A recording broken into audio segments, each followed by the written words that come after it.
Bonjour, je m'appelle Jenna Lopez, spécialiste en recherche et mobilisation des connaissances au Learning Network du Centre de recherche et d'éducation sur la violence faite aux femmes et aux enfants de l'Université Western. Au nom du Learning Network et du Centre de connaissances, bienvenue à notre webinaire intitulé Créer une communauté protectrice pour tous les enfants et adolescents. Meilleures pratiques en prévention et intervention contre la violence sexuelle. J'aimerais commencer par une reconnaissance territoriale. Nous reconnaissons que nous apprenons, parlons et organisons cet événement virtuel sur les terres traditionnelles des nations Anishinaabeg, Haudenosaunee, Lunapewak et Chinooktun. Ces territoires sont liés au traité de London, au traité du comté de London et de Sombra de 1796, ainsi qu'au pacte de la ceinture wampum faisant référence au concept du bol à une seule cuillère. Aujourd'hui, ces terres demeurent le foyer de nombreuses personnes autochtones à travers l'île de la Tortue. Nous exprimons notre profond respect aux premiers habitants de ces terres et habitantes de ces terres et reconnaissons que cette reconnaissance territoriale implique une responsabilité de compréhension de l'histoire et des impacts persistants du colonialisme. Ces impacts continuent d'affecter de façon disproportionnée les communautés autochtones au quotidien. Nous réfléchissons également à celles et ceux qui sont arrivés sur ces terres involontairement, en particulier les personnes qui ont été amenées ici en raison de la traite transatlantique des esclaves et de l'esclavage. Puisque le Learning Network est axé sur la mobilisation des connaissances pour mettre fin à la violence fondée sur le genre, nous reconnaissons aussi que ces nations sont confrontées à des formes disproportionnées de violence fondée sur le genre, ainsi qu'à la crise des femmes, filles et personnes d'ESL, GBTQIA+, autochtones disparues et assassinées. Nous avons la responsabilité de nous assurer que notre travail est informé par l'empreinte coloniale et les préjudices qui façonnent les expériences de la violence fondée sur le genre au sein des communautés autochtones. Nous nous engageons à poursuivre nos actions dans un esprit de solidarité avec les survivantes autochtones et les personnes qui les soutiennent. Nous sommes heureux et heureuses d'accueillir Jessica Martin. Jessica est travailleuse sociale agréée au Québec. Elle détient un baccalauréat en psychologie, un certificat en intervention jeunesse et un diplôme d'études supérieures en art-thérapie. Depuis 2020, elle est chargée de projet et formatrice au sein de l'équipe de prévention et de formation de Marie-Vincent, où elle contribue au développement et à la mise en œuvre de programmes tels que Lanterne pour les enfants de 0 à 5 ans et Boussole pour les enfants de 6 à 12 ans. Auparavant, elle a travaillé pendant 11 ans comme agente de relations humaines et formatrice à la Direction de la protection de la jeunesse, spécialisée en protection de l'enfance et en intervention dans les cas de maltraitance infantile. Chez Marie-Vincent, elle se consacre à l'accompagnement des parents, éducateurs et éducatrices et professionnels afin de prévenir les risques de violences sexuelles et d'y répondre efficacement, contribuant ainsi à bâtir une communauté protectrice pour tous les enfants et adolescents. Vous pouvez consulter sa biographie complète sur le site du Learning Network. Je cède maintenant la parole à Jessica Martin qui lancera le webinaire. Bonjour tout le monde. Très heureuse d'être ici. Merci Jenna pour la présentation et merci à l'équipe du Knowledge Hub et du Learning Network de m'accueillir aujourd'hui pour cette présentation qui s'intitule Bâtir une communauté protégeante pour tous les enfants et les adolescents et adolescentes. Donc, dans le cadre de cette présentation-là, aujourd'hui, on va aborder les meilleures pratiques de prévention et d'intervention en matière de violence sexuelle envers les jeunes. Alors, comme Jenna l'a mentionné, moi, je travaille à Marie-Vincent. Marie-Vincent, c'est un centre d'appui aux enfants et à la jeunesse qui est reconnu par le ministère de la Justice du Canada. Donc, notre mission, notre souhait, c'est de bâtir une communauté protégeante pour un monde sans violence sexuelle et ce, pour tous les enfants et tous les adolescents et adolescentes. Donc, pour y arriver, on a différents axes d'intervention. Entre autres, on travaille à renforcer les capacités des professionnels, des membres de la communauté à venir prévenir la violence sexuelle à travers nos différents programmes de prévention, mais également avec toute la formation qu'on offre aux différents professionnels qui travaillent auprès des enfants. Ensuite, cette offre-là, elle est soutenue par nos services de ligne conseil où il peut avoir des intervenants psychosociaux qui sont disponibles de Marie-Vincent pour venir soutenir les professionnels qui se questionnent en lien avec de la violence sexuelle possible, par exemple, en lien avec aussi des comportements sexuels qui sont préoccupants ou problématiques. Donc, c'est disponible, cette ligne-là, pour vraiment tous les professionnels qui travaillent auprès des enfants. En plus, nous souhaitons modifier la trajectoire développementale des enfants et adolescents qui sont victimes de violences sexuelles ou également ceux qui présentent des comportements sexuels problématiques en leur offrant des services psychothérapeutiques, des services psychosociaux, puis en soutenant les proches de ces enfants-là également. Puis finalement, on est appuyé par la chaire interuniversitaire de recherche Marie-Vincent qui vient soutenir l'équipe dans la mise à jour de toutes les connaissances en lien avec la violence sexuelle, mais aussi dans l'évaluation des services offerts, autant les services en psychothérapie que les programmes de prévention qui sont développés à Marie.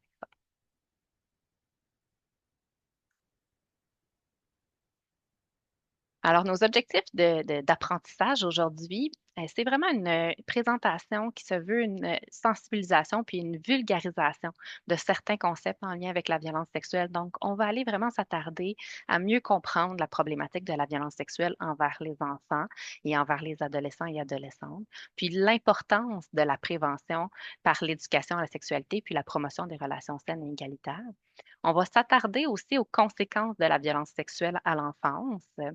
Euh, on va prendre quelques minutes également pour regarder le modèle d'intervention spécialisé en violence sexuelle qui a été développé par Marie-Vincent, qui est mis en place chez nous. Et finalement, on va vraiment se concentrer à la fin de la présentation sur la victimisation secondaire, puis sur l'impact que ça peut avoir dans la vie d'un enfant victime et de ses proches et comment on peut prévenir cette victimisation secondaire-là. Donc, on a quand même un plan ambitieux aujourd'hui. J'espère qu'on va avoir le temps de faire le tour de tous ces objectifs. Alors voilà le déroulement de notre présentation. On s'attarde en premier lieu à la problématique de la violence sexuelle. On aborde les meilleures pratiques en prévention et ensuite les fondements de notre programme d'intervention spécialisé et comment on peut, comme professionnel, travailler à venir redonner du pouvoir à l'enfant.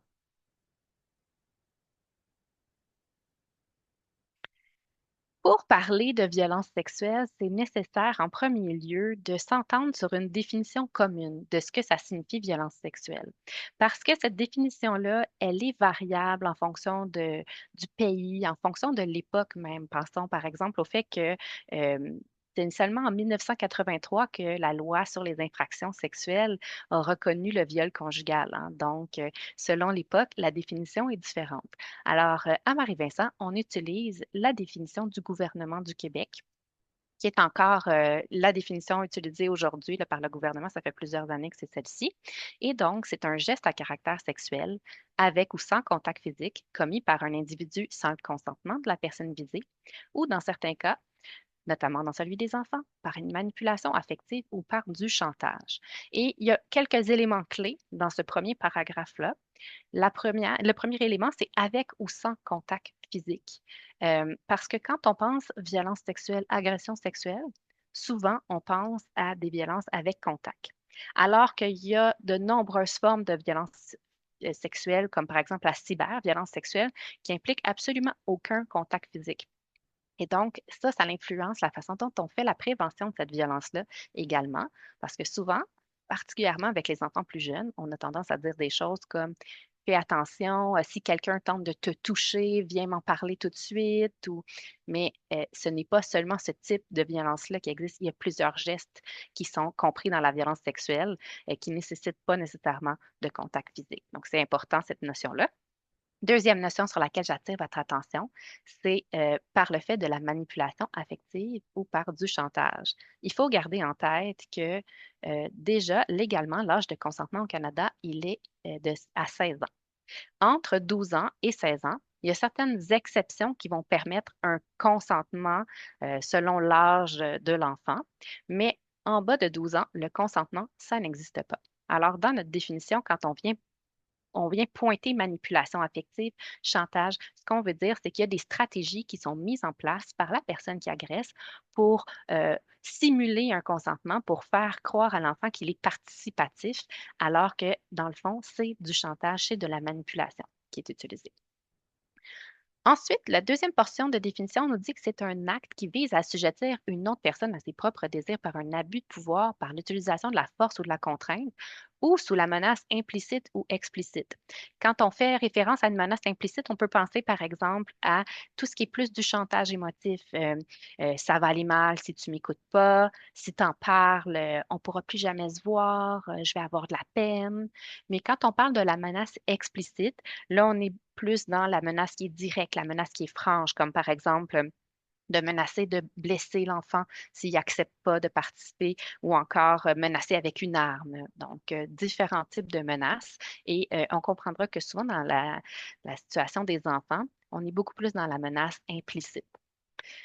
C'est un geste aussi qui porte atteinte aux droits fondamentaux, notamment à l'intégrité physique et psychologique et à la sécurité de la personne. Donc, cette définition-là, on l'adopte parce que elle est vraiment, c'est un terme parapluie. Euh, Elle s'applique à différents contextes, à différentes situations, peu importe l'âge, le genre, la culture, la religion, l'orientation sexuelle de la personne victime, de la personne qui agresse. Peu importe le lien qui existe entre ces personnes-là, peu importe le type de geste à caractère sexuel qui a été posé, cette définition-là s'applique à toutes ces situations. Parlons maintenant de l'ampleur de la problématique de la violence sexuelle. On peut croire à tort que la violence sexuelle, elle survient seulement dans certains milieux. Mais dans les faits, la violence sexuelle peut toucher tous les enfants, dans toutes les familles, dans tous les milieux. Euh, Cependant, il est vrai de dire qu'il y a certains facteurs environnementaux, certains facteurs systémiques, structuraux qui vont venir favoriser des conditions propices à l'apparition et au maintien de la violence sexuelle.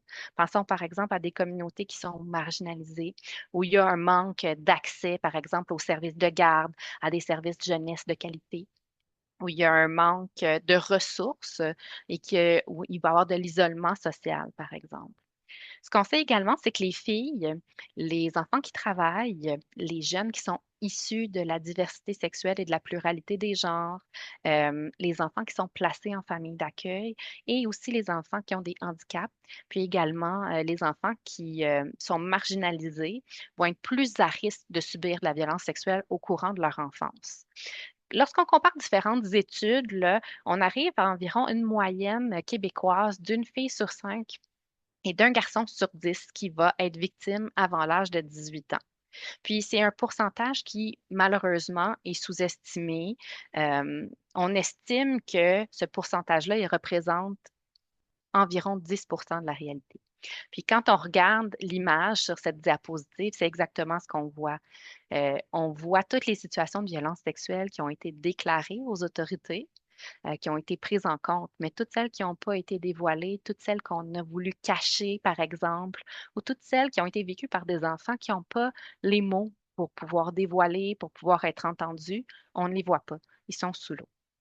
Donc, si on s'attarde à l'âge des victimes présentement qui sont représentées dans les infractions au Québec, en 2019, les enfants d'âge mineur représentaient 62 de toutes les victimes d'infractions sexuelles enregistrées par les services de police.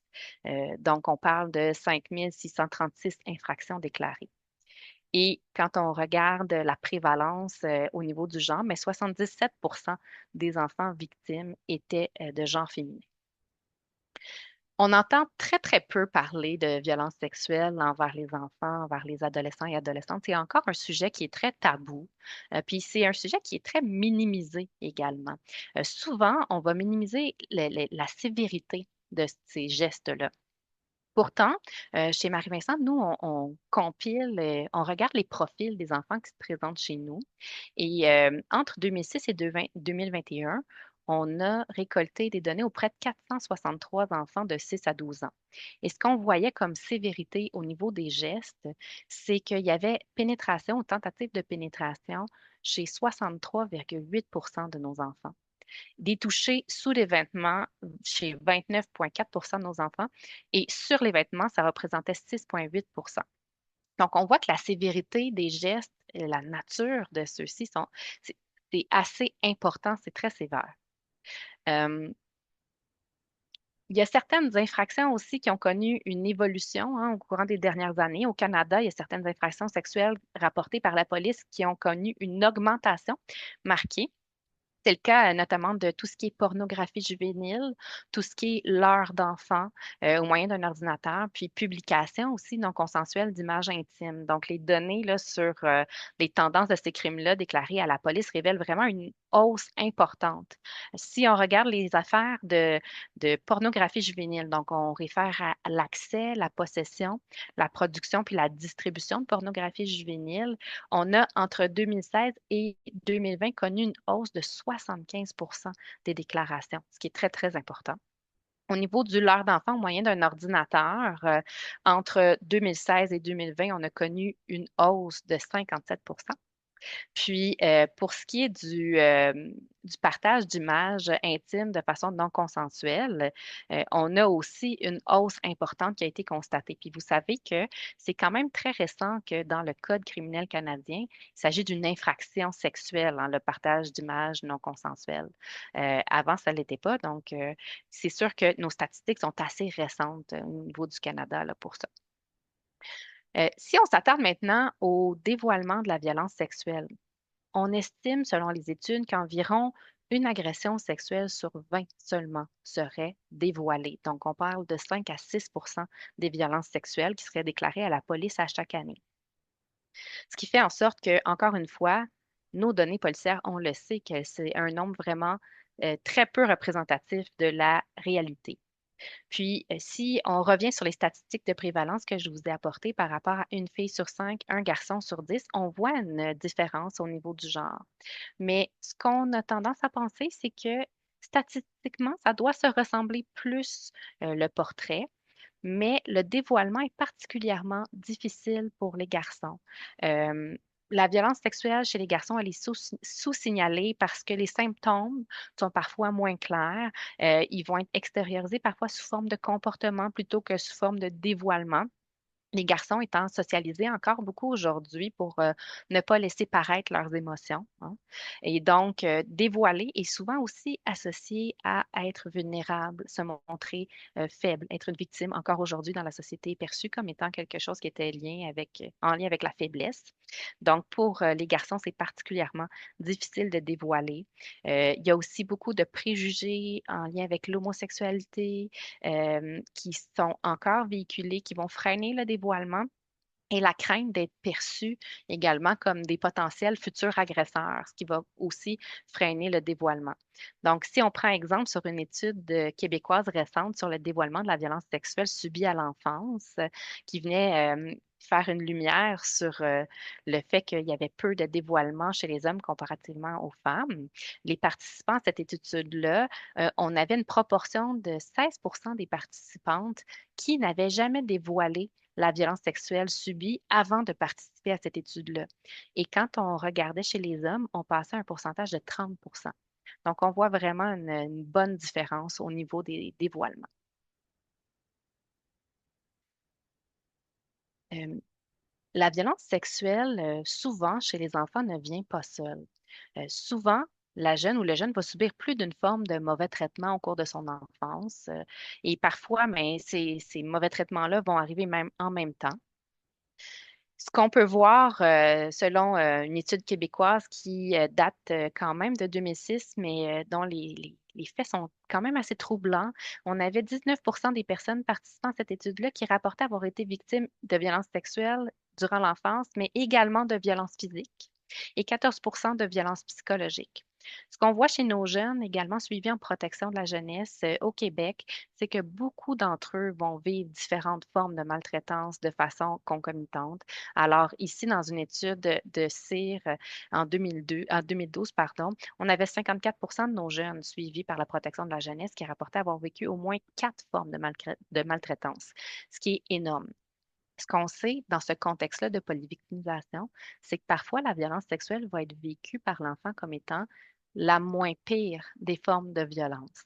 Parce que c'est une forme de violence sexuelle la violence sexuelle, pardon, va venir avec une attention positive peut-être pour l'enfant.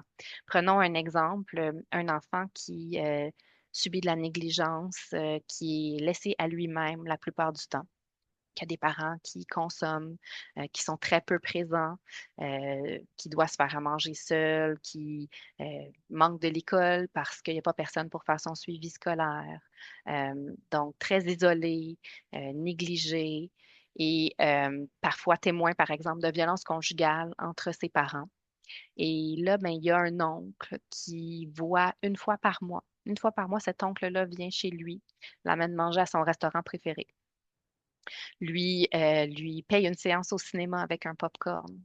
Mais à travers tous les événements positifs qu'il va vivre avec cet oncle-là, il doit subir également de la violence sexuelle de la part de cet oncle-là. Alors, pour cet enfant-là, dans ce genre de situation-là, ça va être la moins pire des violences subies parce qu'il y a quand même des bénéfices, puis une affection positive qui ressort de tout ça. Ce qui va vraiment entraver très souvent le dévoilement des situations de violence sexuelle. Quand on travaille en protection de l'enfance, souvent, on va voir que on va mettre le doigt sur plusieurs autres formes de maltraitance et de violence avant d'arriver à détecter la violence sexuelle, puis d'avoir des dévoilements à ce niveau-là. Malheureusement, ce qu'on sait aussi, c'est que quand on regarde les études qui soulignent l'impact des expériences adverses durant l'enfance, l'impact va être encore plus grand lorsque les formes de violence vécues par l'enfant se multiplient. Et on va voir des conséquences à court terme, à moyen terme et à long terme, autant pour l'enfant que pour son entourage. Et même sur le plan sociétal, il peut avoir des répercussions parce qu'on pourrait avoir, par exemple, la transmission intergénérationnelle de trauma. Maintenant, on va s'attarder aux conséquences qui est possible d'observer chez les enfants victimes de violences sexuelles. Et pour commencer, je crois qu'il est important d'expliquer que il n'y a pas de profil type d'enfants victimes de violences sexuelles. Tous les enfants présenteront des conséquences différentes. Alors, on a vraiment un continuum de conséquences qui peuvent survenir. On peut voir des enfants qui ont très peu ou pas du tout de conséquences suite à la violence sexuelle qui a été subie, alors que pour d'autres enfants, on va voir la présence de difficultés sévères puis qui vont vraiment impacter différentes sphères de son fonctionnement. Il n'y a pas comme je disais, il n'y a pas de conséquences qu'on est sûr et certain qui vont survenir. C'est vraiment tout dépendant de l'enfant qu'on a devant nous, tout dépendant de la situation, de la violence qui a été subie, et souvent ce qui va faire en sorte qu'un enfant qui va présenter des conséquences ou pas, mais ça va être la présence ou l'absence dans leur vie de certains éléments qui sont des facteurs de protection ou encore des facteurs de risque.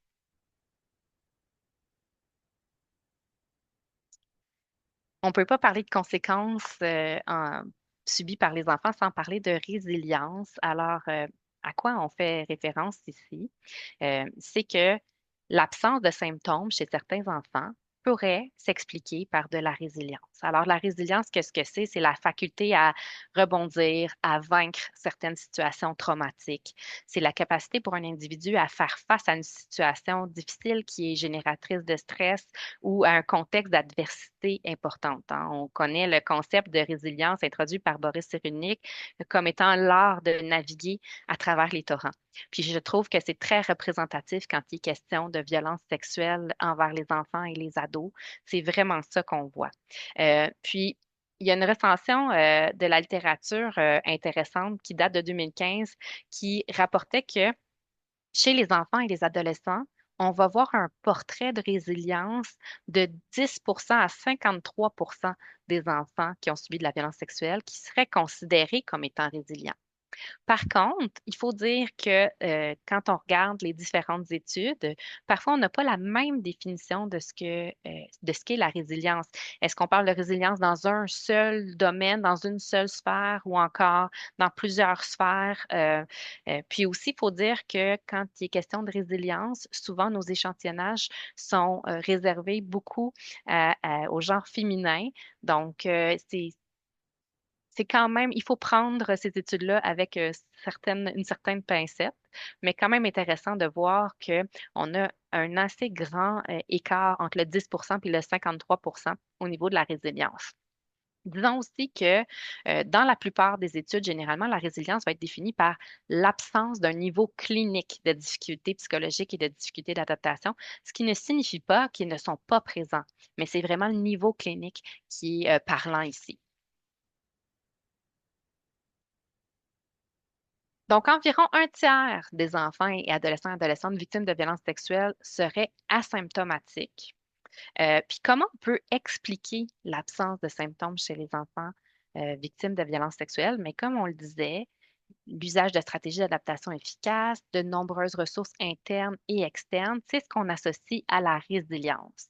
Mais il y a d'autres raisons aussi qui pourraient expliquer cette absence de symptômes-là, entre autres l'évitement en lien avec la violence sexuelle, qui va venir masquer la présence de difficultés. On sait que l'évitement à court terme pour les victimes de violences sexuelles, c'est une stratégie qui est efficace. Mais à long terme, ce qu'on observe, c'est qu'elle va avoir comme impact davantage de détresse chez ces jeunes-là. Il y a aussi l'effet latent. Donc, on observe généralement chez les jeunes victimes une détérioration chez 10 à 20 des jeunes, donc une apparition de symptômes sur le tard. Donc, c'est pourquoi parfois, quand on reçoit des jeunes en thérapie, au tout début, suite au dévoilement, on n'a pas accès nécessairement à tout ce qui se passe, à la détresse. Mais si on reprend un suivi, par exemple, un an plus tard, mais là, on va voir qu'il va y avoir différentes difficultés qui peuvent s'être présentées sur lesquelles on pourra travailler. Et finalement, une autre explication, ça serait la sensibilité des instruments de mesure qui sont utilisés pour pouvoir mesurer la détresse chez nos jeunes. Il y aurait peut-être une influence à ce niveau-là. Quand on considère les conséquences de la violence sexuelle chez les jeunes, on doit vraiment avoir une approche holistique pour prendre en compte la personne vraiment dans son ensemble, puis mesurer les impacts sur différentes sphères. Et donc, selon la littérature, là, on voit qu'il y a différentes conséquences possibles qui peuvent survenir. Je vais vous donner quelques exemples peut-être pour vous illustrer ces différentes sphères-là, mais on ne va pas rentrer dans les gros détails parce que les profils peuvent être très complexes. Mais c'est quand même intéressant de voir à quel point plusieurs sphères peuvent être affectées dans la vie d'un enfant victime, puis dans la vie de ses proches également. Donc, si on regarde, par exemple, sur le plan spirituel, tout ce qui est autour, qui tourne autour du sens qui est donné à l'événement vécu par l'enfant de violence sexuelle, tout ce qui vient affecter ses croyances. Certains enfants vont nous dire des choses comme, par exemple, mais si ce genre de choses-là m'arrive, c'est parce que moi, je suis une mauvaise personne. Euh, ou encore, un enfant qui grandit dans une communauté qui accorde une très grande importance à la virginité, mais peut-être qu'elle va se percevoir comme étant sale par la suite, comme étant gâchée, ayant une moindre valeur à cause de l'événement de violence sexuelle. Si on regarde, par exemple, sur le plan comportemental, on va voir aussi des enfants qui vont présenter des difficultés de comportement, comme par exemple des comportements sexuels problématiques qui peuvent survenir suite à une violence sexuelle. Il peut y avoir de la présence d'automutilation, présence aussi de consommation de drogue, d'alcool, qui vont être aussi des formes d'évitement de la situation, bien sûr. Sexualité à risque, grossesse à l'adolescence, pardon, qui pourrait être présente. Au niveau des difficultés qui peuvent se présenter sur le plan social, relationnel, difficultés dans les relations, donc les habiletés sociales qui sont impactées. Souvent, on va voir des enfants qui se sentent très isolés parce qu'ils ont l'impression qu'ils sont les seuls à avoir vécu ce type d'événement-là. Et donc, qu'il n'y a pas personne autour qui les comprenne. Euh, on peut voir aussi au niveau des relations amoureuses à l'adolescence des impacts, donc soit la difficulté à faire confiance ou encore des chances d'une nouvelle victimisation, par exemple la violence conjugale, par exemple, qui pourrait être présente. Au niveau des symptômes cognitifs, affectif, au niveau des symptômes émotionnels. On va voir aussi présence chez beaucoup d'enfants de pensées, de cognitions erronées en lien avec la sexualité, des stratégies d'adaptation aussi qui seront pas nécessairement adaptées. De l'évitement, de la difficulté au niveau de la régulation des émotions, la présence aussi d'anxiété, de dépression, puis de symptômes qui pourraient lier à être un état de stress post-traumatique, comme par exemple la dissociation ou de l'hypervigilance, des flashbacks de la reviviscence de ce qui s'est passé. Donc, on voit qu'il y a plein de sphères différentes qui peuvent être affectées.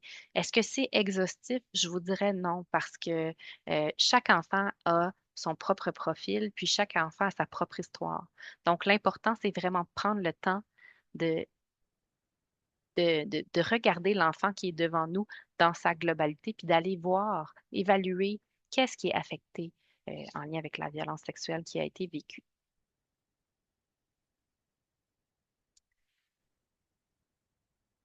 Il y a des conséquences également pour les proches de l'enfant victime.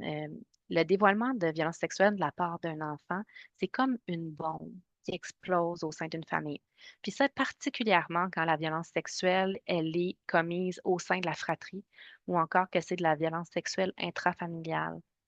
Donc, on parle vraiment un état de choc, d'une situation où on est en perte de repères comme proche, comme parent.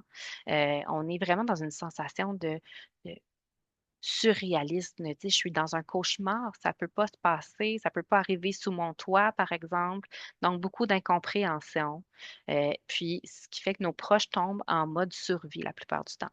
Puis, j'aimerais prendre 2 secondes avec vous pour que vous puissiez prendre le pouls de ça. Fermez vos yeux, puis imaginez un instant qu'une bombe explose dans votre maison. Qu'est-ce que vous voyez? Ce que vous allez voir, c'est des débris, de la poussière. C'est tout ce qui vous apparaissait comme étant votre endroit où est-ce que vous étiez en sécurité. Tout ce que vous aviez bâti au fil des années, il n'existe plus rien. Tout est soufflé. Et donc, c'est ce choc-là que vivent les familles, les proches quand il y a une situation de violence sexuelle qui est dévoilée. Et là, non seulement comme proche, on constate l'ampleur des dégâts, puis même parfois, ça prend beaucoup de temps avant d'arriver à constater vraiment tous les dégâts, mais là, il y a déclenchement de, toute une trajectoire socio-judiciaire qui va impliquer plein d'acteurs différents, des enquêteurs, enquêtrices, de la protection de l'enfance, qui vont venir avoir chacun leur propre processus, chacun leur propre procédure. Il va y avoir des décisions qui vont devoir être prises pour assurer la sécurité de l'enfant, mais ces décisions-là ne seront pas prises nécessairement par les proches qui vont devoir suivre un peu la cadence dans un état où est-ce que, ils sont pas fonctionnels, puis eux, tout ce qu'ils peuvent faire, c'est voir les débris qui s'accumulent. Donc, c'est vraiment une situation où il n'est pas rare chez les proches qu'on voit apparaître certains symptômes, comme par exemple des symptômes qui s'apparentent à un état de stress post-traumatique parce qu'ils sont justement dans perte de repère-là, pardon. Parfois, les parents vont être plus en difficulté que les enfants au moment du dévoilement. Alors, ils ont besoin, eux aussi, de bénéficier d'un accompagnement, d'avoir un endroit où ils peuvent se déposer puis vivre tout ça. Alors, pourquoi c'est important de faire de la prévention de la violence sexuelle, puis ça, dès le plus jeune âge? Bien, je vous dirais en premier lieu parce que les enfants et les adolescents-adolescentes sont particulièrement vulnérables à la violence sexuelle. Euh, Les enfants les plus jeunes sont très, très dépendants des adultes. Ils sont habitués aussi à obéir à l'adulte. On les élève en leur disant que il faut écouter les consignes de l'adulte. L'adulte a raison. Puis, dans plein de situations de la vie, on démontre à l'enfant que l'adulte a raison. On ne doit pas remettre en question les décisions de l'adulte. Les jeunes enfants sont aussi particulièrement sensibles à l'attention positive et privilégiée, qui est une technique qui est très, très fréquemment utilisée par les personnes qui agressent des enfants. Puis, quand on pense à pourquoi il faut faire cette prévention-là auprès de nos ados, pensons à la place grandissante de toutes les technologies qui prend de plus en plus de place dans nos vies, très tôt même à la préadolescence, on voit et on travaille en prévention de la cyberviolence sexuelle. Mais à l'adolescence, il y a tout le développement de l'identité, le développement de la sexualité qui vient combiner avec une recherche de sensations fortes, une impulsivité, hein, puis un sentiment d'être invincible qui est propre à l'adolescence, qui fait en sorte qu'ils vont se retrouver dans de nouvelles situations à risque. Donc, la prévention est essentielle autant à l'enfance qu'à l'adolescence au niveau de la violence sexuelle. Ensuite, ajoutons à cela que la majorité des enfants connaissent la personne qui les a agressés. C'est quelqu'un de leur entourage, c'est quelqu'un de confiance. Euh, Souvent, on a tendance à faire de la prévention encore aujourd'hui, comme en disant aux enfants, mais méfie-toi des inconnus, euh, n'embarque pas dans la voiture de quelqu'un que tu connais pas, n'accepte pas de bonbons, par exemple, ou de choses comme ça. Alors qu'on sait que c'est vraiment dans une très faible proportion des cas que c'est des gens qui sont complètement étrangers à l'enfant qui va avoir commis les gestes de nature sexuelle. La plupart du temps, c'est quelqu'un qui est dans son entourage. À Marie-Vincent, nous, on observe les profils des enfants qui se présentent et dans les dernières années, on avait toujours entre un 98 et un 99 des enfants qui connaissaient la personne qui les avait agressés. Euh, il faut aussi faire de la prévention parce que les faits de violence sexuelle sont difficiles à prouver. Euh, la violence sexuelle, c'est un crime de noirceur, hein. Donc, l'enfant se trouve souvent seul, puis l'adulte qui devrait être un adulte de confiance et l'aider dans ce genre de situation-là, mais peut être une des personnes justement qui commet la violence sexuelle. Euh, Généralement, on va avoir tendance à chercher, à détecter un signe visible de violence sexuelle chez les enfants ou encore à vouloir observer des traces de violence sexuelle sur le corps des enfants. Mais ce sont des idées qui sont erronées pour plusieurs raisons, en fait. Mais en fait, plusieurs formes de violence sexuelle ne laissent aucune trace, hein. Quand on repense à la définition du début de la présentation, il y a des formes de violence sexuelle qui nécessitent absolument aucun contact. Et par la suite aussi, il faut se dire qu'il y a plusieurs enfants qui vont présenter aucun signe qui nous laisse croire qu'ils sont victimes. Puis parfois, même chez nos plus jeunes, ils sont même pas conscients qu'ils sont victimes de violences sexuelles parce qu'ils n'ont pas de connaissances au niveau de la sexualité, au niveau de l'intimité et tout ça. Euh, de plus, la violence sexuelle envers les enfants, elle est rarement violente. Donc, d'avoir à chercher des traces, c'est vraiment une conception erronée. Puis finalement, les preuves physiques en lien avec la violence sexuelle collectée dans une trousse médico-légale vont être très rares dans les situations qui concernent les enfants, parce que les enfants devraient parler très, très rapidement. Là, on parle de dévoiler dans un 0,5 jours suivant la violence sexuelle pour que ça soit possible d'aller collecter des preuves, mais ce qui est très rarement le cas chez nos plus jeunes. Alors donc, on n'a souvent pas de preuves matérielles, on n'a souvent pas de témoins non plus, pas d'aveu de la part de la personne qui agresse, ce qui veut dire que le plus souvent, mais ça va reposer entièrement sur la parole de l'enfant ou de l'adolescent, adolescente pour pouvoir déposer des preuves et aller au tribunal. Et donc, le problème avec ça, souvent, c'est que la parole des enfants et des adolescents et adolescentes est malheureusement très souvent remise en doute lorsqu'il est question de violence sexuelle. Euh, Quand un enfant nous dénonce une violence sexuelle, on a tendance à remettre en question parce qu'on refuse de croire que c'est possible que cet enfant-là ait subi ça. On ne voudrait pas que ça lui soit arrivé. Ou encore, on doute, on aimerait avoir des preuves vraiment avant d'intervenir parce qu'on a peur des conséquences si jamais, par exemple, on fait des déclarations qui pourraient s'avérer fausses. Ou encore, on remet en doute ce que l'enfant ou l'adolescent, adolescente nous dit à cause de ce qu'on connaît de cet enfant-là et à cause de certains biais qu'on peut avoir en lien avec cet enfant.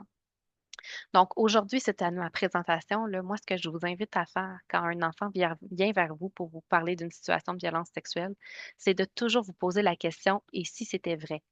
plutôt que de vous poser la question «et si c'était faux?»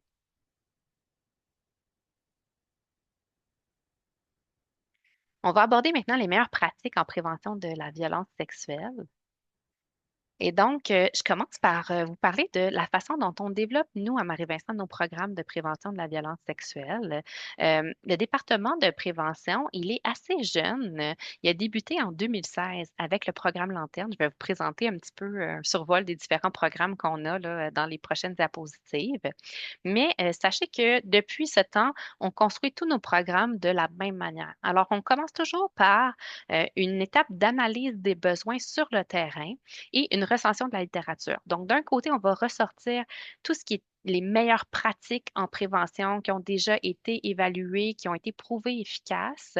Et d'un autre côté, on va se rendre auprès de nos publics cibles sur le terrain pour aller voir de quoi ils ont besoin pour faire de la prévention auprès de leurs jeunes et pour faire en sorte que les programmes qu'on développe ne soient pas tablettés, hein, que ça soit un programme qui peut être périn, puis utilisé auprès des jeunes de façon efficace, puis de façon continue. Une fois que cette analyse-là est faite, il y a développement d'un plan d'action qui va nous aider à prendre différentes cibles et décider qu'est-ce qu'on va développer exactement comme offre de formation, comme trousse d'outils. Justement, chaque programme de prévention qui est développé va offrir soit une formation, soit différents outils, parfois les deux, pour être sûr de pouvoir répondre aux meilleurs des besoins du terrain. Et ensuite, on passe par une implantation pilote. C'est-à-dire que certains organismes avec lesquels on collabore acceptent de venir tester nos formations, tester nos outils et nous faire des commentaires par la suite sur comment on peut améliorer pour ensuite y aller avec une implantation plus large au grand public. Et cette implantation-là, mais elle va être accompagnée d'une évaluation par la chaire de recherche interuniversitaire Marie-Vincent, qui va nous permettre de savoir est-ce qu'on atteint nos cibles au niveau de l'amélioration des capacités des professionnels à intervenir en situation de dévoilement, par exemple, en situation de comportement sexuel qui les inquiète. Est-ce qu'on améliore les connaissances et est-ce qu'on améliore aussi les attitudes puis les comportements en lien avec l'éducation à la sexualité, en lien avec la promotion des relations saines et égalitaires également.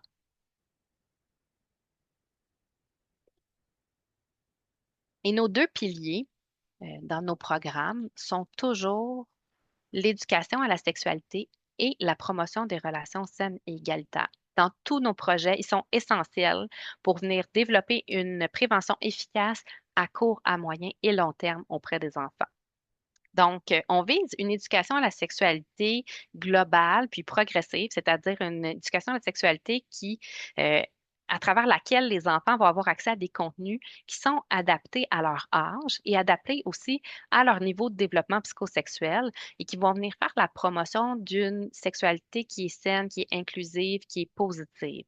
Donc, quand on fait référence à une approche globale, on veut vraiment dire qu'on veut toucher pas seulement à l'aspect de l'agir sexuel, mais plutôt qu'on veut avoir vraiment une approche qui se veut bio-psychosociale de la sexualité. Donc, différentes composantes, différentes sphères qui s'intègrent au développement global de l'enfant qui vont être abordées dans le cadre de nos programmes.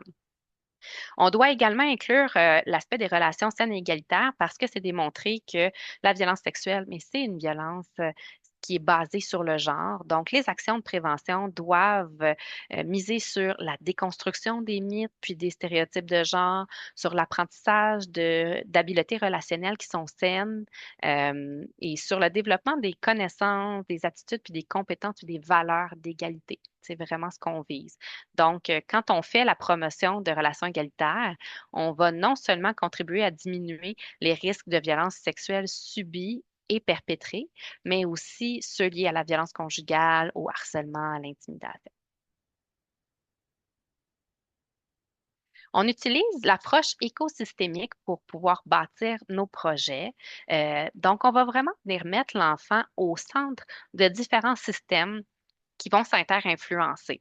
On sait que c'est une approche qui est reconnue en prévention universelle, mais vraiment en prévention de la violence sexuelle, on voit à quel point c'est efficace.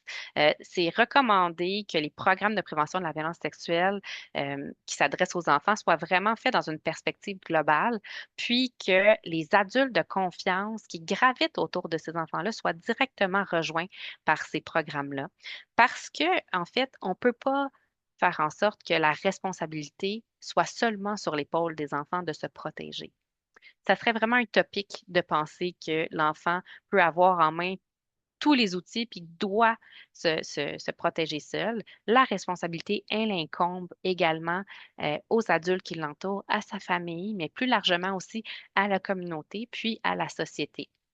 Donc, des actions d'éducation, des formations qui visent les professionnels qui œuvrent auprès des enfants, des actions auprès des parents, des proches sont aussi recommandées. Puis ce qu'on vise aussi, mais c'est un appui politique puis juridique, puis des campagnes de sensibilisation qui sont au grand public aussi pour déconstruire les différents tabous en lien avec la violence sexuelle. Donc, c'est l'approche qu'on adopte dans le cadre de nos projets. Puis si on décortique un petit peu plus ces différents systèmes-là, mais au niveau de l'enfant, ce qu'on va viser à faire, c'est vraiment venir augmenter sa sécurité personnelle, puis aussi l'outiller à intervenir auprès de ses pairs. Surtout quand on arrive à l'âge primaire ou à l'adolescence, où est-ce que l'enfant peut être en mesure de détecter peut-être certaines situations, puis d'intervenir dans des situations potentielles, par exemple en dévoilant. Donc, enseigner les habiletés de protection demeure essentiel pour les enfants, les aider à reconnaître les situations à risque et les techniques des agresseurs. Euh, les techniques des agresseurs, c'est quelque chose qu'on ne voit pas beaucoup dans les programmes existants, comme si on était un peu hésitant à en parler aux enfants, mais c'est très, très important. Puis là, je pense à la violence sexuelle de façon large, mais je pense aussi à la cyberviolence sexuelle et toutes les techniques raffinées que les cyberprédateurs vont utiliser en ligne, à quel point c'est important que les enfants soient au courant de ça, qu'ils soient en mesure de les débusquer, puis qu'ils comprennent aussi l'importance de dénoncer ce type de situation-là. Donc, vraiment miser sur le dévoilement, puis aider l'enfant à dévoiler en l'aidant, par exemple, à reconnaître les adultes de confiance autour de lui, en sachant qu'il a le droit de se protéger. Donc, informer l'enfant sur ses droits, c'est vraiment essentiel. Puis, dans toutes les situations, enlever le blâme des épaules de l'enfant, le déresponsabiliser, lui indiquer que c'est toujours la personne qui agresse qui est responsable des gestes et ce n'est jamais l'enfant qui est responsable. Maintenant, quand on travaille auprès des proches et auprès de la famille en général, c'est vraiment très important de les sensibiliser à l'importance de leur rôle en matière de prévention de la violence sexuelle. Ce qu'on s'est aperçu, c'est qu'il y a beaucoup de proches, de parents qui sont très conscients du fait qu'ils sont les premiers éducateurs au niveau de l'éducation à la sexualité pour leurs enfants, mais que malgré tout, ils vont repousser cette discussion-là, vont attendre parfois même une fois à l'adolescence pour en parler. Donc, ils ont peur. Il y a beaucoup de mythes qu'on va voir ensemble, justement, des mythes, des barrières qui freinent l'éducation à la sexualité. Donc, importance de les informer, entre autres, sur la problématique de la violence sexuelle, de les informer sur l'importance de leur rôle, de ce qu'ils peuvent avoir comme influence positive pour leur enfant. Parce que quand les parents s'engagent à participer dans des programmes de prévention, ça va vraiment leur permettre de renforcer leurs habiletés parentales à communiquer sur la sexualité, mais communiquer aussi sur la violence sexuelle avec leurs enfants. Ça leur permet d'acquérir des connaissances, de déconstruire certaines conceptions erronées, aussi d'aller aborder certaines craintes en lien avec la violence sexuelle. Ça va ouvrir le dialogue sur la sexualité entre les parents et les enfants, ce qui, pour les enfants, va avoir un impact très positif parce qu'ils vont se sentir accueillis, vont se sentir compris.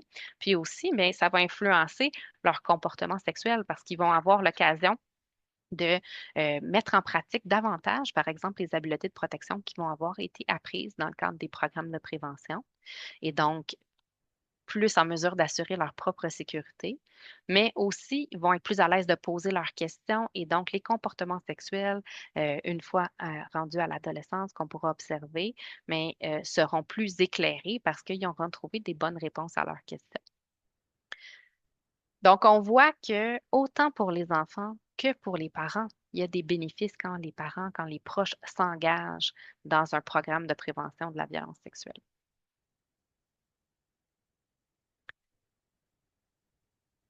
Au niveau maintenant de la formation des professionnels qui côtoient les enfants, on doit travailler autant sur le développement de connaissances qu'au niveau des attitudes également. Parce que parfois, justement, on a des connaissances, mais c'est au niveau de notre perception de l'éducation à la sexualité, de la promotion des relations saines et égalitaires, au niveau de nos valeurs que ça peut accrocher. Donc, s'engager dans une réflexion également à ce niveau-là, c'est important. On doit venir sensibiliser les professionnels à l'importance de leur rôle parce que on sait que les professionnels de l'enfance vont présenter vraiment une grande proportion des personnes signalantes en ce qui a trait aux situations de maltraitance envers les enfants. Mais malgré tout, quand on rencontre les professionnels, ils vont nous dire qu'eux-mêmes sont très peu sensibilisés à tout l'enjeu des violences sexuelles à l'enfance et à l'adolescence, puis qu'il manque beaucoup de balises pour savoir quand est-ce qu'une situation inquiétante doit être signalée, par exemple. Euh, Qu'est-ce qui se passe suite à un signalement? Donc, connaissent peu tous les mécanismes de protection de l'enfance et ont besoin d'être guidés là-dedans. Donc, on doit les sensibiliser à l'importance de leur rôle. On doit renforcer leur capacité à intervenir aussi, ce qui va venir soutenir les enfants parce qu'un professionnel qui est plus apte à détecter, par exemple, les situations à risque ou encore qui a eu une formation sur comment recevoir un dévoilement, mais il va peut-être être beaucoup plus prêt, plus calme à recevoir le dévoilement d'un enfant. Et ça, bien, ça peut influencer aussi positivement le parcours de l'enfant par la suite. Et finalement, on va venir sensibiliser la population, puis promouvoir des changements sociaux. Donc, ça passe par la promotion de normes sociales qui favorisent la non-tolérance des violences sexuelles. Ça passe par la promotion de rapports égalitaires entre les genres, par la création de milieux de vie sécuritaires, mais aussi sur le travail qu'on peut faire auprès de nos jeunes, sur les habiletés sociales qui sont saines, qui sont positives. Marie-Vincent, on a la chance d'avoir une porte-parole qui est très engagée, qui va faire beaucoup de représentations sur les différents plateaux de tournage pour parler de la problématique, pour sensibiliser le public à l'importance de, de- de déployer des services pour nos jeunes victimes, de déployer des services de prévention et aussi de faire partie de notre communauté protégeante.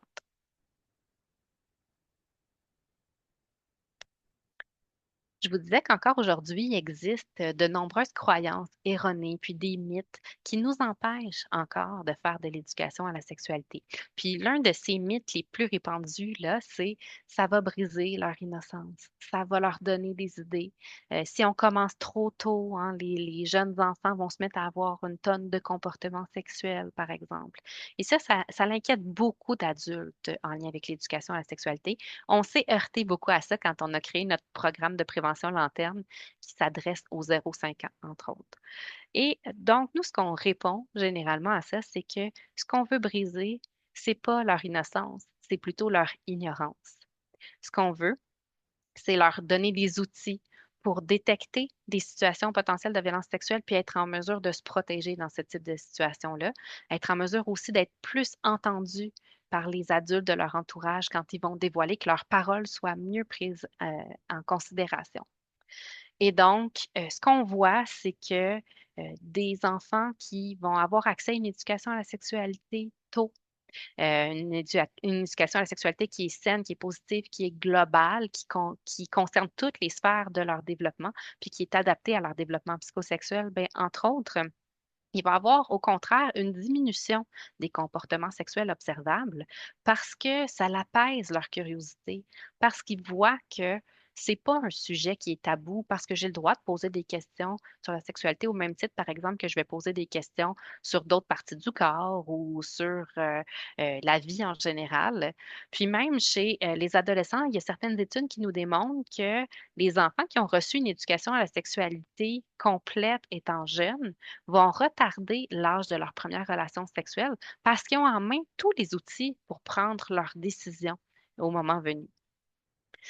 Une autre des craintes qui est présente souvent, mais ça va être la méconnaissance du développement psychosexuel, puis l'association de la sexualité adulte à celle de l'enfant. C'est que très souvent, on va percevoir l'enfant comme grandissant dans un monde adulte. Et quand l'enfant adopte des comportements sexuels, on le regarde avec nos yeux d'adulte et on l'analyse en fonction de nos motivations à nous pour les agirs sexuels, comme par exemple la fantasmatique, l'érotisation, le désir d'entrer en relation amoureuse avec quelqu'un, la séduction. Alors que pour un enfant, c'est pas ça du tout les motivations pour des comportements sexuels. On est dans la curiosité, on est dans l'exploration, on est dans la recherche d'un plaisir qui est purement sensoriel. Donc, il faut vraiment sortir de cette vision-là qu'on a de l'enfant avec nos yeux d'adulte, puis connaître le développement psychosexuel, qu'est-ce qui pourrait être attendu chez l'enfant. Le bagage personnel de chacun, chacune peut influencer aussi la perception qu'on a de l'éducation à la sexualité, hein, ne serait-ce que est-ce qu'on a eu accès à une éducation à la sexualité formelle ou ça a été fait plutôt de façon informelle? Est-ce qu'on a vécu une sexualité qui a peut-être été traumatique, qui peut influencer la façon dont on va percevoir certains comportements des enfants, peut-être?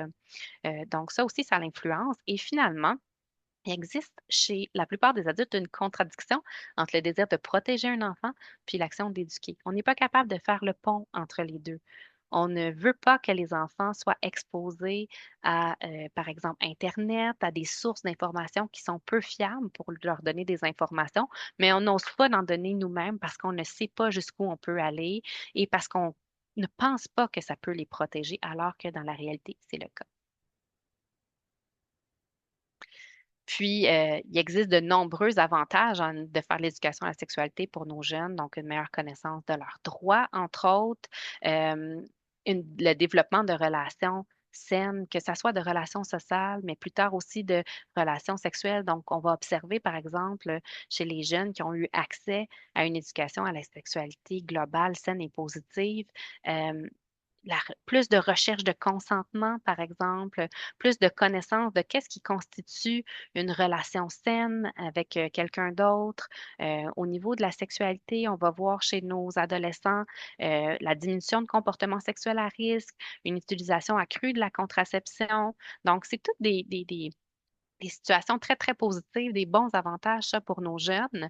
Puis, à tout ça, mais on peut ajouter le sentiment d'auto-efficacité renforcé lors de situations à risque. Donc, d'être en mesure d'identifier ce qu'on doit faire lorsqu'on se trouve dans une situation à risque, ça l'aide beaucoup à la perception qu'on peut avoir de cet événement-là si ça nous est arrivé. Alors, je vous disais qu'on a différents programmes de prévention qui sont développés à Marie-Vincent. Donc, on va faire un survol assez rapide parce que je vois le temps filer là, actuellement. Un survol de nos programmes de prévention. Donc, pour les 0-12 ans, actuellement, on a 3 programmes. Le programme Lanterne qui s'adresse aux enfants de 0 à 5 ans et aux adultes qui gravitent autour d'elles et d'eux. Ce programme-là est implanté aujourd'hui dans les services de garde en milieu familial, dans les organismes communautaires à vocation familiale, puis aussi offert dans certains CPE et certaines garderies. Et donc, vous avez certains outils là, qui sont disponibles de ce programme-là. Vous pouvez les trouver d'ailleurs sur notre site Marie-Vincent si vous avez envie. Ils sont téléchargeables entièrement gratuitement.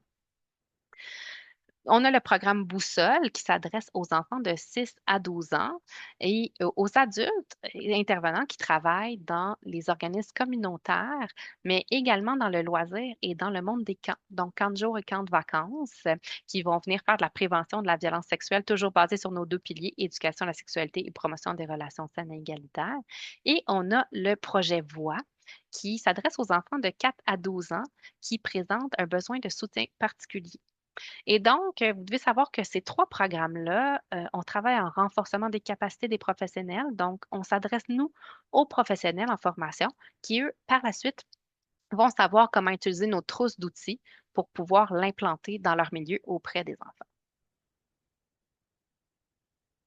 Ensuite, quand il est question de nos ados maintenant, on a des programmes de prévention de la cyberviolence sexuelle qui sont développés. Donc, l'approche de prévention par les pairs contre la cyberviolence sexuelle et notre jeu web Zone sensible qui est disponible sur le site de Marie-Vincent. Le jeu web, il aborde différents sujets liés à la sexualité comme les premières expériences sexuelles, par exemple, le consentement, puis l'exploitation sexuelle.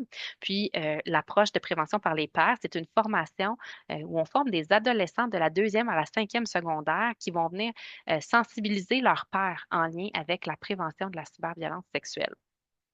Ensuite, on a un projet de prévention de l'exploitation sexuelle et de la traite auprès des jeunes à risque. Donc, c'est le projet Pile ou Face qui vient avec différents outils, dont les jeux questionnaires mythes et ou réalité.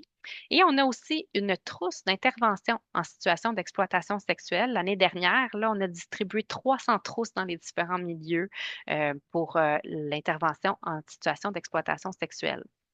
Et finalement, un nouveau projet qui va voir le jour bientôt, qui est un projet de prévention de la violence sexuelle et de la cyberviolence sexuelle auprès de nos jeunes sportifs. Donc, un projet vraiment intéressant qui s'appelle le projet Mi-temps.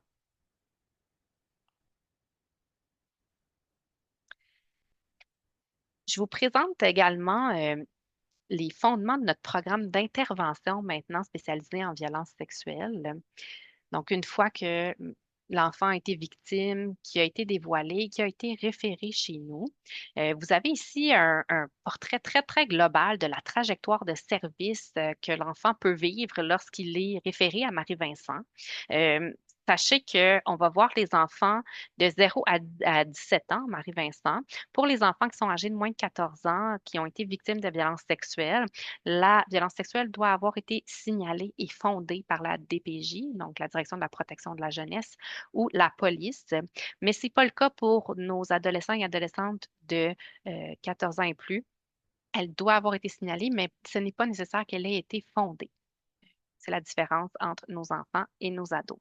Donc, cette trajectoire de service clinique-là a été révisée en 2023 pour pouvoir vraiment améliorer la fluidité de nos services puis réduire nos délais d'attente.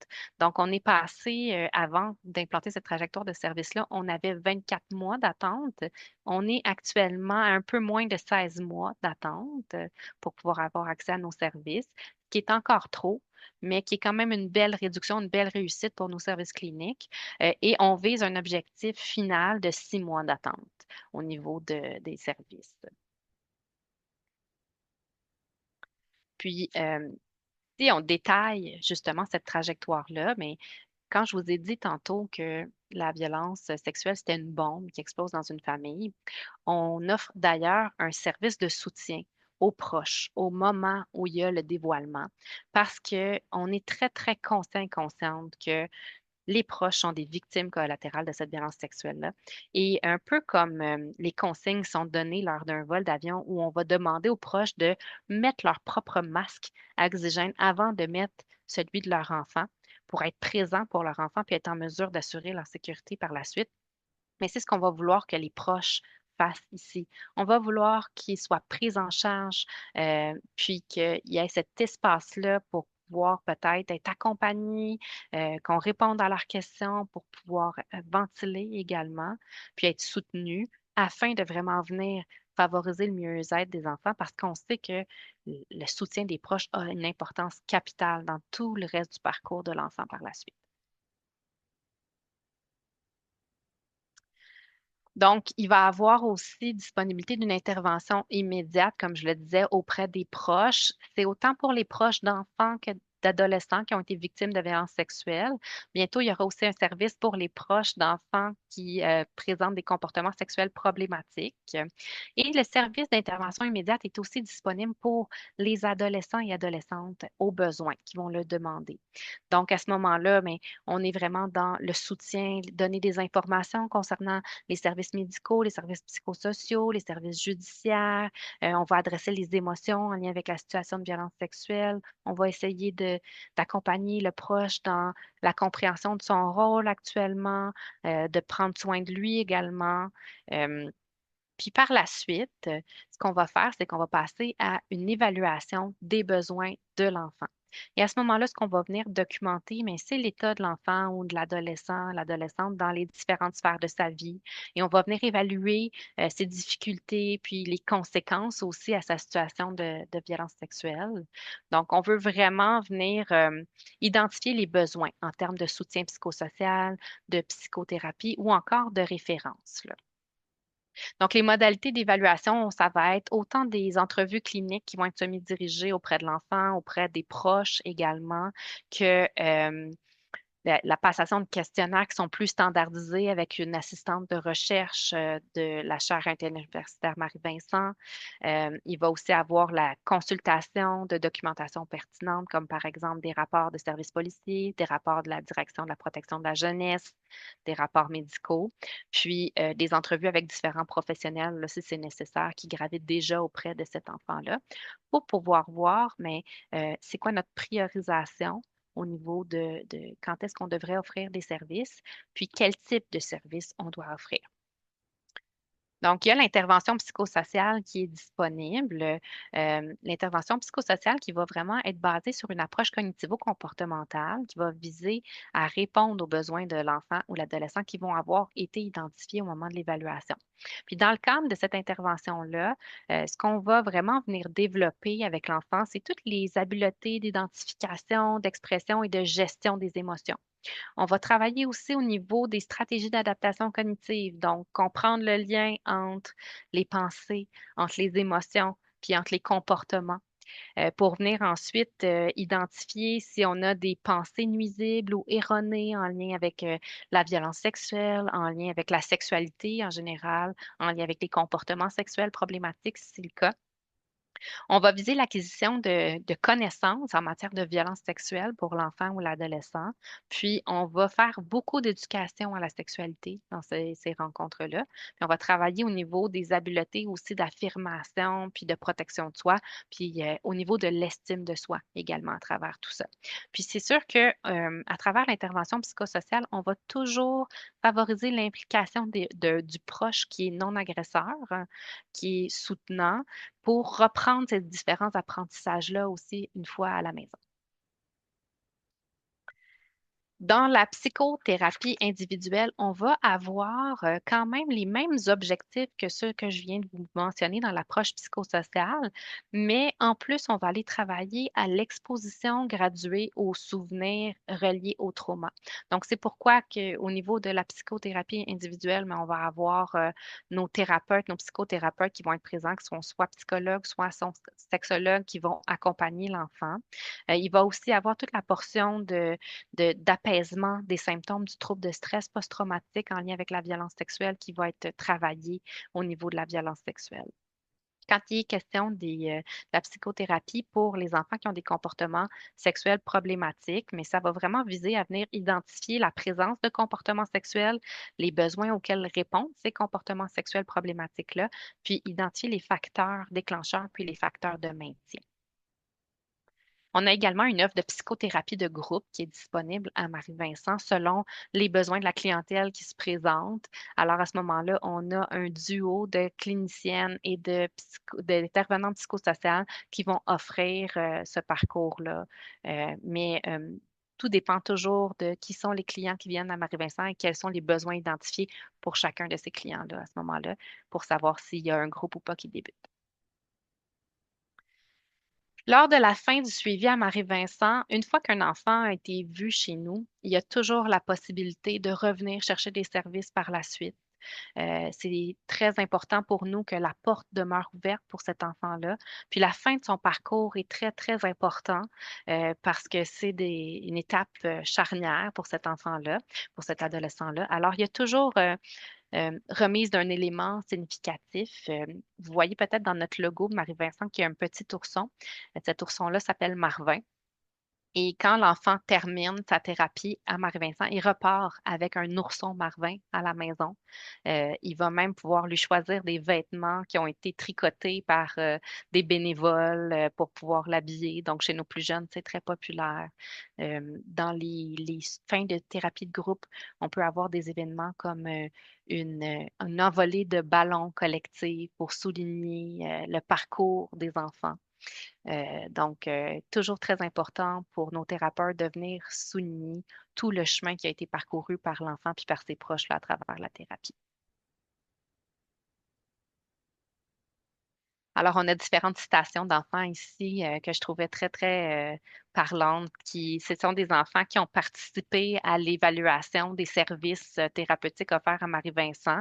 Donc, ces citations-là sont tirées de nos rapports de bilan de satisfaction des dernières années. Alors, parce que je suis rendue beaucoup plus heureuse qu'avant et grâce à cette thérapie, j'ai pu penser à moi et enlever l'émotion de culpabilité. Puis, je reste beaucoup moins isolée, je suis plus avec ma famille. Donc, on a un enfant qui se sent beaucoup moins responsable ici. J'ai appris que c'était pas de ma faute, qu'il y avait plein de moyens pour me sentir mieux et qu'il allait toujours avoir quelqu'un pour m'aider. Avec des stratégies pour justement aller mieux et aussi me donner des conseils pour reconnaître mes émotions et les comprendre et comprendre ce qui ne va pas. C'était une adolescente qui nous avait nommé ça. Donc, on travaille, je vous disais, au niveau justement de la reconnaissance, la gestion des émotions, ce qui est très présent.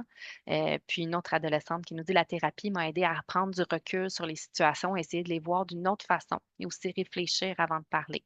Donc, au niveau du travail des cognitions, de comment on perçoit certaines situations en lien avec la situation de violence sexuelle, par exemple. Puis, pour conclure la présentation d'aujourd'hui, le dernier chapitre on va vraiment aborder la reprise du pouvoir de l'enfant.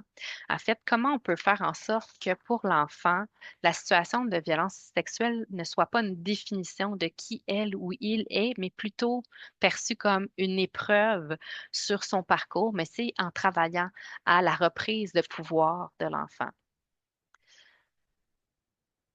Donc, on sait que quand il y a un dévoilement de violence sexuelle, il y a déclenchement d'une toute une trajectoire socio-judiciaire. Puis c'est une trajectoire, vous voyez qu'on l'illustre ici, qui peut paraître très simple quand on la regarde comme ça, mais en réalité, elle est extrêmement complexe.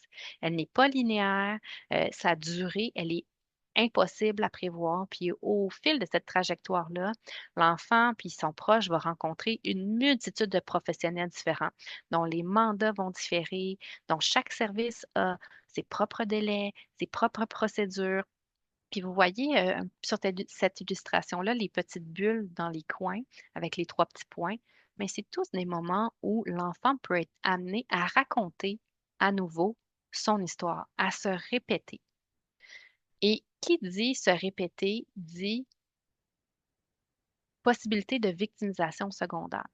Donc, quand on parle de victimisation secondaire, ce n'est pas le fait de revivre un nouveau crime en lien avec la violence sexuelle, hein. On ne parle pas de revictimisation ici, on ne parle pas de victimisation multiple, on parle vraiment du fait que quand les enfants ont été victimes, il est possible qu'ils fassent face à plusieurs réactions négatives de la part de leur entourage, de la part aussi des professionnels du système socio-judiciaire. Donc, ces réactions-là, elles peuvent être perçues, elles peuvent être reçues, elles sont de façon globale non adaptées à leurs besoins, puis elles vont venir contribuer à exacerber la souffrance, la détresse et le trauma des enfants qui sont victimes. Et ce qu'on sait, c'est que justement, plus un enfant doit répéter son histoire, plus il y a de risques qu'il soit face à ce type de réaction-là et donc qu'il vive de la victimisation secondaire. C'est pourquoi c'est vraiment nécessaire pour nous aussi dans notre perception de comment on peut faire de la prévention auprès des enfants, de prévenir cette victimisation secondaire-là. Et pour ça, mais on a développé certains outils, certaines formations également pour venir favoriser une meilleure compréhension de la trajectoire, autant pour les proches, pour l'enfant, que pour les professionnels, de venir renforcer également la capacité des proches à soutenir leur enfant à travers toute cette trajectoire-là, puis de favoriser tout le travail de concertation chez les différents acteurs du milieu. Mais de façon globale, il existe des moyens très simples de pouvoir favoriser la reprise de pouvoir chez l'enfant. Entre autres, de s'assurer que l'enfant comprend son rôle et comprend notre rôle comme professionnel. Donc, avec l'enfant, de lui dire à quoi il sert, pourquoi il est là, de lui donner accès à des informations stratégiques.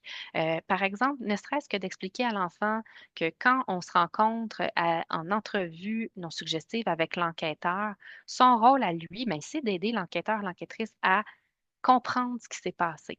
Donc, pour l'enfant, d'être au fait des attentes envers elle, envers lui, d'avoir accès à des informations aussi, qu'on ne lui cache pas des informations stratégiques. Par exemple, quand on arrive à la cour, puis quand on déposerait, par exemple, des preuves comme son journal intime en cours sans l'avoir avisé à l'avance. Donc, de le préparer adéquatement, de lui donner accès à des services de soutien également comme le programme Témoin Enfant qui a été développé dans les CAVAC du Québec, qui est présent, qui va venir équiper les enfants à témoigner à la cour de façon efficace et à se sentir compétents pour répondre aux questions à la cour. Mettre en place aussi différentes mesures de soutien à la cour pour les enfants en s'axant pas sur nos stratégies de professionnels, mais plutôt sur les besoins des enfants. Donc, offrir, par exemple, un chien de soutien émotionnel, permettre à l'enfant de témoigner dans une salle autre que celle dans laquelle se trouve son agresseur. C'est différentes façons qui vont venir prévenir la victimisation secondaire. Puis faire attention aussi toujours à la culture du système dans lequel on travaille. Souvent, comme professionnel, on oublie un peu ça. On travaille avec des lois, des procédures, on a un langage très, très spécifique. On utilise parfois même des abréviations pour parler entre nous. Euh, Puis pour nous, professionnels, on voit beaucoup d'enfants, beaucoup d'adolescents, beaucoup d'adolescentes circuler. Mais pour chaque enfant, pour chaque adolescent, pour chaque famille, vous êtes peut-être le seul professionnel enquêteur, le seul professionnel de protection de l'enfance qu'il ou elle va rencontrer. Alors, cette expérience-là, elle est significative et elle peut avoir un impact sur le reste du parcours de l'enfant. Alors, il faut penser à ça également. Donc, à Marie-Vincent, considérer l'enfant, c'est vraiment une priorité pour nous. L'enfant sait que dans toutes les circonstances, on le croit, on est là pour le soutenir, on lui propose des choix, des options, on respecte ces choix-là également. C'est vraiment une priorité pour nous.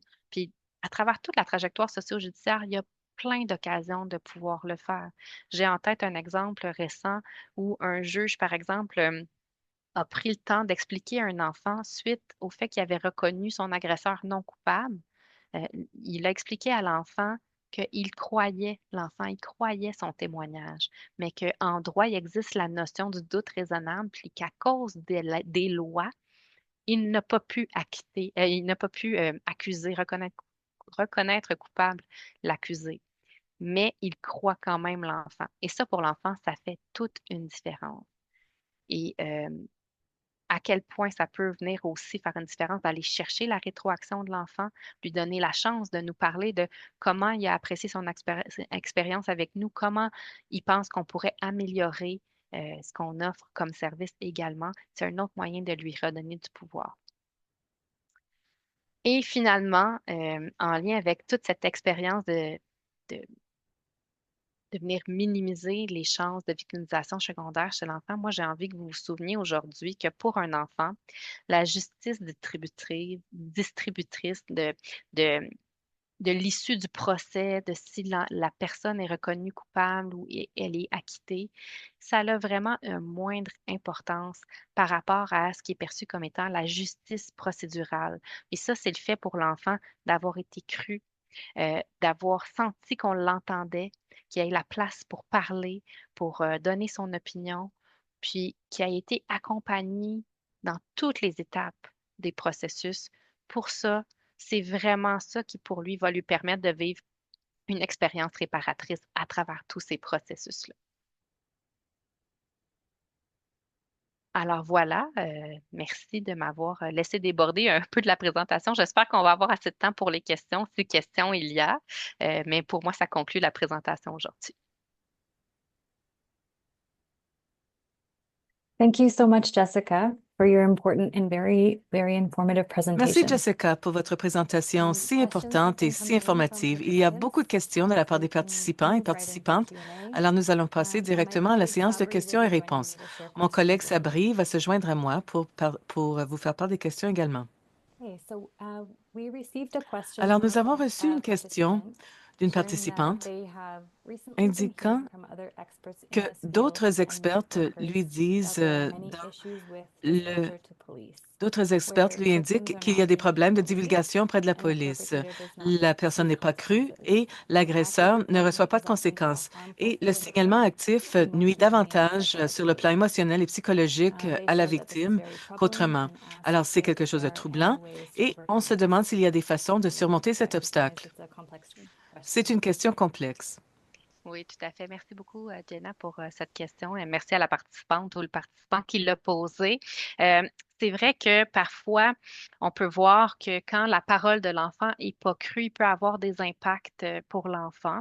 C'est d'ailleurs pourquoi nous, on travaille beaucoup à sensibiliser les professionnels justement à l'importance d'entendre et de croire les enfants quand ils nous font des dévoilements parce qu'on sait à quel point les taux de fausses allégations sont très, très faibles dans les situations de violence sexuelle auprès des enfants. Et donc, l'importance de croire, l'importance de bien accueillir, puis d'aller réagir de façon diligente quand il y a une situation de violence sexuelle qui est déclarée. Donc, nous, on travaille beaucoup au niveau des autorités pour parler de ça. Euh, Par contre, moi, je comprends l'impuissance que les professionnels peuvent vivre quand ils vont signaler une situation et que c'est pas retenu. Euh, on s'inquiète pour l'enfant, on s'inquiète pour la famille, on voudrait qu'il y ait du support qui se déploie. Mais moi, ce que je dis toujours aux professionnels, c'est de se souvenir que même si cette fois-ci, ça n'a pas eu le résultat escompté pour la famille, c'est un petit morceau du casse-tête de l'histoire de cet enfant-là qu'on est venu apporter. Puis peut-être que quelqu'un d'autre va apporter un nouveau morceau de casse-tête, puis une autre personne va apporter un nouveau morceau. Puis à un moment donné, on va être en mesure de bien venir reconstituer le casse-tête, puis de comprendre qu'est-ce qui se passe pour cet enfant-là, puis comment on peut le protéger. Alors, de garder en tête qu'il n'y a pas de mauvais signalement, tous les signalements sont valides et tous les signalements visent à protéger un enfant, puis de continuer à jouer notre rôle auprès de cet enfant-là, puis de la famille du mieux qu'on peut, puis de s'assurer d'un filet de sécurité. Si c'est pas nous qui peut continuer ce rôle-là, de voir comment on peut assurer un filet de sécurité auprès de la famille. Merci pour ta réponse, Jessica. On a reçu plusieurs questions et beaucoup d'engagement là de la part des personnes participantes. On a une autre question d'un participant qui est curieux par rapport au comportement des préadolescents qui dessinent des organes génitaux, par exemple. Est-ce que ce comportement, c'est pas le résultat d'un abus sexuel dont ils ont pu faire l'expérience? Certaines familles, elles peuvent être surprises ou inquiètes, puis elles se demandent aussi s'il s'agit d'un abus sexuel. Et en fait, les participants auraient aimé savoir qu'est-ce que tu en penses. C'est une très bonne question. En fait, de dessiner des organes génitaux, dessiner des corps en général, c'est pas quelque chose qui va ressortir du développement psychosexuel comme étant quelque chose d'inquiétant. Ça fait partie de la découverte, de la curiosité en lien avec les corps en général. C'est sûr que tout dépend aussi de l'âge de l'enfant et tout ça. Mais moi, ce qui me préoccupe plus quand il est question de dessin, ça va être vraiment quand il y a des actes sexuels qui sont dessinés. Donc, quand on va voir des personnages qui sont en action, par exemple quand il va y avoir une fréquence au niveau du nombre de fois où on voit que ça commence à envahir l'enfant, que ça le préoccupe grandement. Ça ne veut pas dire nécessairement qu'il y a eu violence sexuelle. Il ne faut pas associer directement ça, mais ça peut vouloir dire que, oups, on devrait peut-être aller prendre le temps de questionner cet enfant-là de manière non suggestive pour qu'il nous parle de son dessin, par exemple, pour aller voir est-ce qu'il y a des indices présents qu'on pourrait s'inquiéter d'une situation de violence sexuelle chez cet enfant-là. Mais de façon générale, dessiner des personnes nues, ça peut être lié avec la curiosité, ça peut être le fait que l'enfant, justement, se questionne, veut comprendre. Donc, c'est pas quelque chose qui m'inquiète. Alors, merci beaucoup pour ta question. J'en ai juste une deuxième avant de laisser Jenna. D'après ton expérience et les études auprès des enfants victimes d'abus sexuels, les statistiques montrent que la majorité des cas impliquent quelqu'un que les enfants connaissent ou un membre de leur famille. Est-ce que tu pourrais nous dire ce que tu penses de ça? Oui, mais en fait, effectivement, la plupart du temps, c'est quelqu'un dans l'entourage immédiat de l'enfant. Puis, c'est assez simple de l'expliquer. En fait, c'est une question d'accès à l'enfant. Quand c'est un proche, les accès sont faciles. Euh, Généralement, les gens autour font confiance aussi, donc facile de pouvoir prendre l'enfant à part, de passer du temps avec cet enfant-là. Les stratégies vont se mettre en place de façon moins évidente là, pour pouvoir c'est plus caché, c'est facile de cacher, c'est ce que je veux dire. Tu sais. Alors que quand c'est quelqu'un qui n'est pas directement lié à l'enfant, qui est plus extra-familial, par exemple, ça va demander un petit peu plus de travail peut-être là, pour avoir accès à l'enfant. Merci. Thank you, Jessica. In your presentation, Merci, you spoke Jessica. about Dans votre protection présentation, skills. vous avez parlé de Could you please compétences provide de some protection. examples of Pouvez-vous nous protection? donner des exemples de ces compétences? Oui, tout à fait. Je peux vous parler, par exemple, chez les tout-petits, ce qu'on va aller travailler, c'est l'affirmation de soi. Donc, d'être capable de dire non, de dire quand la personne va franchir notre bulle, franchir nos limites. Alors, chez le tout petit, par exemple, de l'encourager à dire non pour des contacts physiques s'il n'a pas envie de les avoir, même avec les personnes qu'il aime ou qu'elle aime. Ça, c'est vraiment important. C'est une notion qu'il faut travailler parce que les petits sont pas à l'aise toujours de dire aux personnes qu'ils aiment non, hein. Donc, de renforcer ça, de savoir par exemple, quand il y a quelque chose qui me fait sentir pas bien dans mon cœur, dans mon corps, dans ma tête, que je me pose des questions, euh, qu'est-ce que je peux faire? Je peux aller voir un adulte de confiance. Ce sont qui les adultes de confiance autour de moi? Donc, l'aider à reconnaître ça, de connaître la séquence de protection, de dire je peux dire non, je peux crier, je peux m'enfuir, aller voir l'adulte. Ensuite, quand on arrive vers le 6-12 ans, on va travailler au niveau des bons et des mauvais secrets, par exemple, des bons et des mauvais touchés, de connaître les situations à risque. On va apprendre le consentement aussi de façon plus formelle. Donc, il y a vraiment beaucoup de différentes habiletés de protection là, qui peuvent être travaillées. Merci beaucoup. Je pense qu'on aurait peut-être le temps pour une dernière question. Est-ce qu'on a le temps pour une dernière question, Jenna? Sure, Sabri, last one. Sure. Oui, Euh, dernière question. Alors, on va aller avec une question par rapport à la réaction émotionnelle des parents et de la famille. Certains participants se demandaient, est-ce que la réaction émotionnelle des parents ou de la famille, elle influence l'effet traumatique sur les enfants, en particulier les très jeunes enfants qui peuvent ne pas comprendre ou réaliser pleinement ce qu'ils ont vécu. Puis parfois, les jeunes enfants vont se retourner directement vers leurs parents, puis peut-être ne pas comprendre leur réaction. Est-ce que tu aurais des choses à nous dire par rapport à ça? Oui, effectivement, ça peut avoir un impact sur les réactions de l'enfant par la suite, sur tout son parcours. Certains parents, dans toute leur détresse, dans ce qui est vécu, vont oublier de dire à l'enfant, par exemple, que c'est pas de la faute de l'enfant s'ils se sentent comme ça, parce qu'on sait que les enfants vont de nature être égocentriques, puis penser que ce qui se passe, c'est leur faute, hein.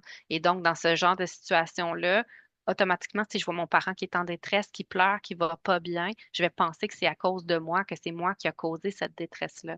Et c'est pour ça qu'on travaille très fort à équiper les proches, entre autres, à venir dire, tu sais, oui, je pleure, oui, ça me fait de la peine, mais je pleure pas à cause de toi, je pleure à cause de ce que tu as vécu parce que j'aurais pas voulu qu'il t'arrive ce genre de choses-là, mais c'est pas toi qui m'as fait de la peine, tu sais.